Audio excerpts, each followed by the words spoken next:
പ്രിയപ്പെട്ട വിദ്യാർത്ഥികളെ, നമസ്കാരം. നമുക്ക് ഇന്നൊരു പുതിയ പാഠം പഠിക്കാം.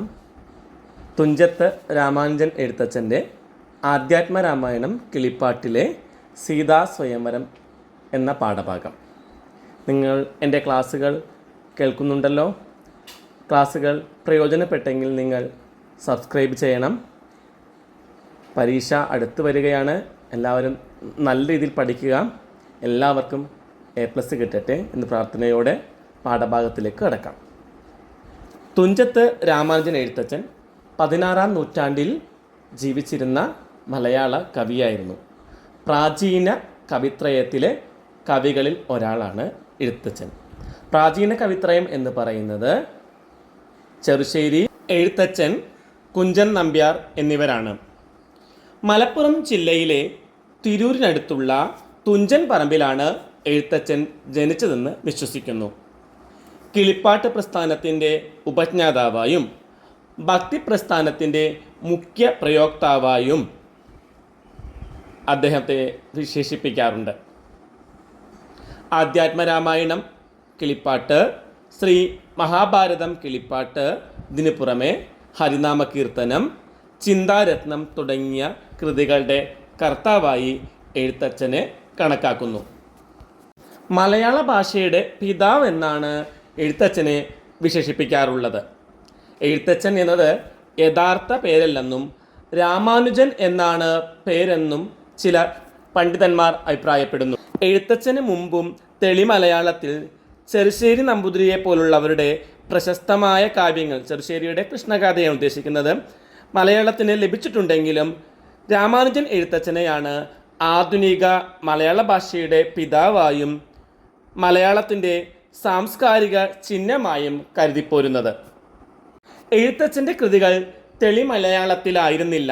സംസ്കൃത പദങ്ങൾ അദ്ദേഹം തൻ്റെ കാവ്യങ്ങളിൽ യഥേഷ്ടം ഉപയോഗിച്ചു കാണുന്നുണ്ട്. എന്നിരുന്നാലും കവന രീതിയിൽ നാടോടി ഈണങ്ങൾ ആവിഷ്കരിച്ചതിലൂടെ കവിത കുറെ കൂടി ജനകീയമാവുകയായിരുന്നു. ആധ്യാത്മരാമായണം ബാലകാണ്ഡത്തിൽ നിന്ന് എടുത്തിട്ടുള്ളതാണ് പാഠഭാഗമായ സീതാസ്വയംവരം. വിശ്വാമിത്രനോടൊപ്പം മിഥിലാപുരിയിലെത്തുന്ന ശ്രീരാമൻ അവിടെ സൂക്ഷിച്ചു വെച്ചിട്ടുള്ള ശൈവചാപത്തെ വന്ദിക്കുന്നു. വിശ്വാമിത്രൻ്റെ അനുവാദത്തോടെ ശൈവചാപം ശ്രീരാമചന്ദ്രൻ കുലയ്ക്കുന്നു. അനേകം രാജാക്കന്മാർ പരിശ്രമിച്ച് പരാജയപ്പെട്ടിടത്ത് ശ്രീരാമചന്ദ്രൻ വിജയം കൈവരിക്കുന്നു. അത് എല്ലാവരിലും വിസ്മയമുണർത്തുന്നു. ശൈവചാപം ഒടിഞ്ഞപ്പോഴുണ്ടായ ശബ്ദം ഇടിവെട്ടിയിടും വണ്ണം മുഴങ്ങിയപ്പോൾ അവിടെ കൂടിയിരുന്ന രാജാക്കന്മാർ ഉരകങ്ങളെപ്പോലെ നടുങ്ങി. മൈഥിലി മയിൽപേട പോലെ സന്തോഷിച്ചു.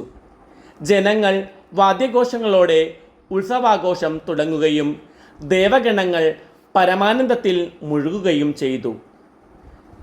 ശൈവജാപത്തെ കീഴടക്കുന്ന ധീരന് സീതയെ വിവാഹം ചെയ്തു നൽകുമെന്ന് ജനക മഹാരാജാവിൻ്റെ തീരുമാനമനുസരിച്ച് സീതാസ്വയംവരത്തിനുള്ള ഒരുക്കങ്ങൾ ആരംഭിച്ചു.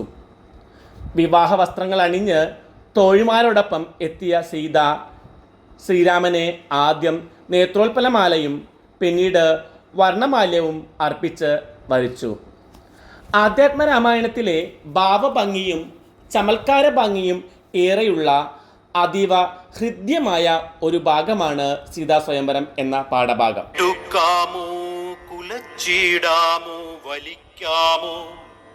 ചൊല്ലുകെന്നതു കേട്ടു ചൊല്ലിനാൻ വിശ്വാമിത്രൻ, എല്ലാമാകുന്നതു ചെയ്താലും മടിക്കേണ്ട, കല്യാണമിതുമൂലം വന്നുകൂടിയിടുമല്ലോ. മന്ദഹാസവും പൂണ്ടു രാഘവനതു കേട്ടു മന്ദം മന്ദം പോയി ചെന്നു നിന്നു കണ്ടിതു ചാപം, ജ്വലിച്ച തേജസ്സോടുമെടുത്തു വേഗത്തോടെ കുലച്ചു വലിച്ചുടൻ മുറിച്ചു ജിതശ്രമം.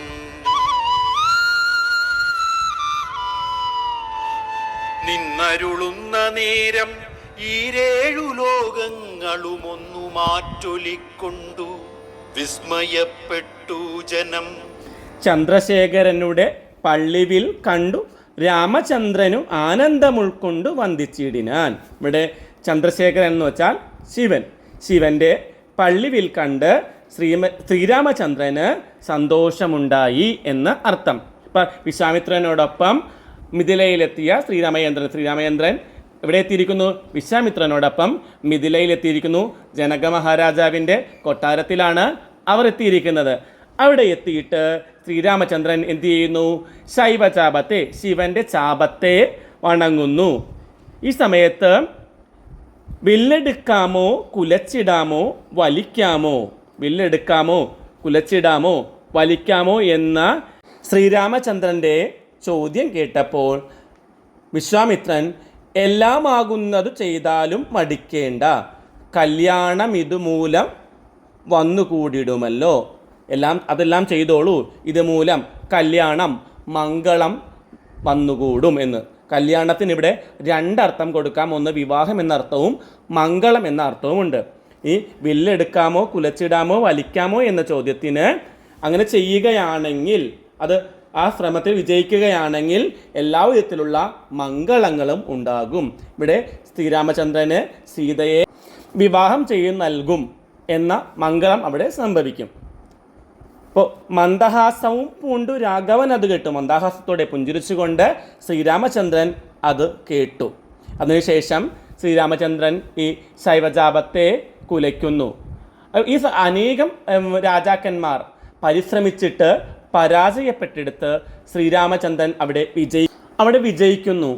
ഈ വില്ല് കുലയ്ക്കുന്ന ആ സമയത്ത് ആ ശബ്ദം ഈരേഴ് ലോകങ്ങളും ആ ശബ്ദം മാറ്റൊലിക്കൊണ്ടു എന്ന് പറയുന്നു. ഇത് കണ്ടിട്ട് ജനങ്ങൾ വിസ്മയപ്പെട്ട് പാട്ടും ആട്ടവും കൂത്തും എല്ലാം പുഷ്പവൃഷ്ടിയുമൊക്കെ നടക്കുന്നു.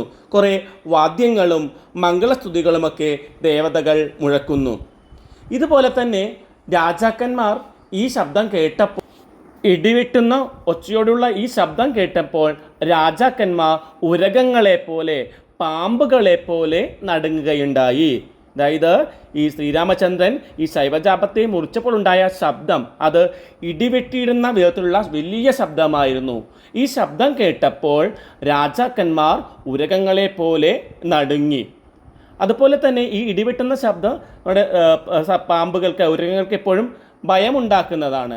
അതേസമയം അത് മയിലുകൾക്ക് സന്തോഷമുണ്ടാക്കുന്നതാണ്. അപ്പോൾ രാജാക്കന്മാർ ഉരകങ്ങളെപ്പോലെ നടുങ്ങുകയും മൈഥിലി മയിൽപേട പോലെ സന്തോഷിച്ചു എന്നും പറയുന്നു. മൈഥിലി എന്നാൽ ഇവിടെ സീതാദേവി മയിൽപേട പോലെ സന്തോഷിച്ചു. ജനങ്ങൾ അങ്ങനെ വാദ്യഘോഷങ്ങൾ മുഴക്കിയെന്ന് നമ്മൾ പറഞ്ഞു. അവിടെ ഉത്സവാഘോഷങ്ങൾ തുടങ്ങുകയും ചെയ്യുന്നു.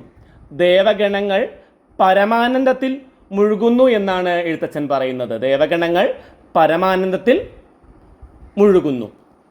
മൈഥിലി അപ്പോൾ മയിൽപേട പോലെ സന്തോഷം പൂണ്ടാളെന്ന് നമ്മൾ പറഞ്ഞു. തുടർന്ന് വിശ്വാമിത്രന് കൗതുകമുണ്ടായി. വിശ്വാമിത്രന് ഇവിടെ കൗശികൻ എന്നാണ് പറഞ്ഞിരിക്കുന്നത്. തുടർന്ന് സീതാദേവിയുടെ അമ്മമാർ, നിജമാതാക്കന്മാർ കൂടി നന്നായി ചമയിച്ചാർ. ഇവിടെ സീതാദേവിയുടെ അമ്മമാരും തോഴിമാരും ചേർന്ന് സീതാ സ്വയംവരത്തിന് വേണ്ടി സീതാദേവിയെ അണിയിച്ചൊരുക്കുന്നു. തുടർന്ന് സ്വർണഭൂഷണങ്ങളും അണിഞ്ഞ് ശോഭയോടെ സ്വർണമാലയും ധരിച്ചാതരാൽ മന്ദം മന്ദം അർണോജനേത്രൻ മുന്നിൽ സത്രഭം വിനീതയായി വന്നുടൻ നേത്രോൽപലമാലയും ഇട്ടാൾ മുന്നേ. നല്ല രീതിയിൽ അണിഞ്ഞൊരുങ്ങി സ്വർണമാലയെല്ലാം ധരിച്ച് പതിയെ പതിയെ ശ്രീരാമചന്ദ്രൻ്റെ അടുത്തേക്ക് സത്രഭം വിനീത വളരെ ലജ്ജയോടുകൂടി സീതാദേവി എത്തുന്നു. ആദ്യം നേത്രോൽപലമാല ഇടുന്നു. കണ്ണുകൊണ്ടുള്ള ഒരു നോട്ടത്തെ ആണ് നേത്രോൽപലമാല ഇടുന്നു എന്ന് പറഞ്ഞാൽ. തുടർന്ന് വരണമാല്യവും ഇടുന്നു. തുടർന്ന് പൂമാലയും ഇടുന്നു. ഈ സമയം ശ്രീരാമചന്ദ്രൻ തിരിച്ചു മാലയിടുന്നില്ല. ശ്രീരാമചന്ദ്രൻ തൻ്റെ മാതാപിതാക്കളുടെ അനുവാദത്തെ കാത്തു നിൽക്കുകയാണ്. സീതാദേവി മാത്രമാണ് മാലയിടുന്നത്.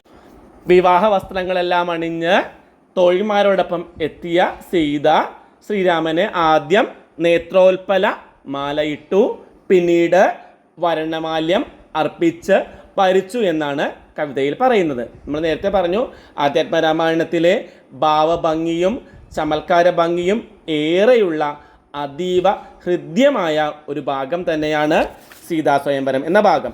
ഈ പ്രയോഗത്തിൻ്റെ ഈ വന്നുടൻ നേത്രോൽപ്പലമാലയുമിട്ടാൽ മുന്നേ പിന്നാലെ വരണാർത്ഥമാലയുമിട്ടിടിനാൽ എന്ന ഈ പ്രയോഗത്തിൻ്റെ സവിശേഷതകൾ വിശകലനം ചെയ്യുക എന്നൊരു ചോദ്യം പഠന പ്രവർത്തനങ്ങൾ തന്നിട്ടുണ്ട്. അപ്പോൾ ഇതിന് അർത്ഥം മനസ്സിലായിട്ടുണ്ടാവുമല്ലോ. ആദ്യം സീതാദേവി നേത്രോൽപ്പലമാല കണ്ണുകൊണ്ടുള്ള ആ നോട്ടത്തെയാണ് നേത്രോൽപ്പലമാല എന്ന് പറഞ്ഞത്. പിന്നീട് സ്വയംവരത്തിനുള്ള ആ പുഷ്പമാല പൂക്കൾ കൊണ്ടുള്ള ആ മാല അർപ്പിച്ചു എന്ന് പറയുന്നു. കല്യാണം ഇതുമൂലം വന്നുകൂടിയിടുമല്ലോ.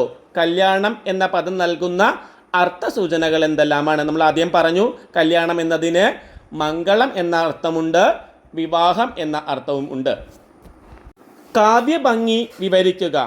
ഇടിവെട്ടിയിടും വണ്ണം വിൽമുറിഞ്ഞൊച്ച കേട്ടു നടുങ്ങി രാജാക്കന്മാരുരകങ്ങളെ പോലെ മൈഥിലി മയിൽപേട പോലെ സന്തോഷം പൂണ്ടാൽ. വരികളുടെ കാവ്യഭംഗി വിശകലനം ചെയ്ത് കുറിപ്പ് തയ്യാറാക്കുക. അപ്പം ഇടിവെട്ടിയിടുന്ന വിധത്തിലുള്ള ഒച്ച കേട്ട് എന്ത് ശ്രീരാമചന്ദ്രൻ ആ ശൈവജാപത്തെ മുറിക്കുമ്പോഴുള്ള ശബ്ദത്തെയാണ് ഇടിവെട്ടിയിടും വണ്ണമുള്ള ശബ്ദമെന്ന് പറഞ്ഞിരിക്കുന്നത്. ഈ ശബ്ദം കേട്ടപ്പോൾ രാജാക്കന്മാർ ഭയന്നു. ആരെ പോലെ? ഉരകങ്ങളെ പോലെ, സർപ്പങ്ങളെ അല്ലെങ്കിൽ പാമ്പുകളെ പോലെ രാജാക്കന്മാർ നടുങ്ങി. പല രാജാക്കന്മാരും ഈ ശൈവജാപത്തെ മുറിക്കാനായിട്ട് വന്നതാണ്. എല്ലാവരും പരാജയപ്പെട്ടെടുത്താണ് ശ്രീരാമചന്ദ്രൻ്റെ വിജയം. അപ്പോൾ രാജാക്കന്മാർ പാമ്പുകളെ പോലെ ഭയന്നു എന്നും ഇത് അതേസമയം സന്തോഷം പൂണ്ടുകയാണ്. ആര്? മൈഥിലി സീതാദേവി സന്തോഷത്തിലാകുന്നു. ആരെ പോലെ? മയിൽപേടയെ പോലെ സന്തോഷത്തിലാകുന്നു. ഇപ്പോൾ ഇടിവെട്ടുന്ന ഒച്ച കേൾക്കുമ്പോൾ മയിലുകൾ സന്തോഷിക്കാറുണ്ട്. അപ്പോൾ ആ സന്തോഷമാണ് മൈഥിലിക്ക് അല്ലെങ്കിൽ സീതാദേവിക്ക് ഉണ്ടായത്. സ്വർണവർണ്ണത്തെ പൂണ്ട മൈഥിലി മനോഹരി സ്വർണഭൂഷണങ്ങളും അണിഞ്ഞു ശോഭയോടെ സ്വർണമാലയും ധരിച്ചാദരാൽ മന്ദം മന്ദം അർണോജനേത്രൻ മുൻപിൽ സത്രപം വിനീതയായി. ഇവിടെ ശബ്ദഭംഗിയും അർത്ഥഭംഗിയും കൂടിച്ചേർന്ന് എങ്ങനെയാണ് ഈ വരികൾ ആസ്വാദ്യമാകുന്നത് ചർച്ച ചെയ്ത് കുറിപ്പെഴുതുക. നോക്കുക, ആദ്യത്തെ 3 വരികളിലും ആദ്യ വാക്കുകൾ ഒന്ന് തന്നെയാണ്, സ്വർണം സ്വർണം സ്വർണം. പിന്നെ അടുത്ത 4ാമത്തെ വരിയിൽ അർണോജനേത്രൻ. അപ്പോൾ രണ്ടാമത്തെ അക്ഷരം തുല്യമാവുകയാണെങ്കിൽ അവിടെ ദ്വിതീയാക്ഷരപ്രാസം എന്ന അലങ്കാരമുണ്ട്. അതിന് ആദ്യാക്ഷരം തുല്യമായാൽ ആദ്യപ്രാസമുണ്ട്. പിന്നെ ചില അക്ഷരങ്ങളുടെ ആവർത്തനം ഉണ്ടെങ്കിൽ അവിടെ എന്താണ് അനുപ്രാസം എന്ന അലങ്കാരമുണ്ട്. അപ്പോൾ ശബ്ദാലങ്കാരങ്ങളും അർത്ഥാലങ്കാരങ്ങളും കൊണ്ട് കവിത കൂടുതൽ മികച്ചതാവുന്നതാണ് ഇവിടെ കാണുന്നത്.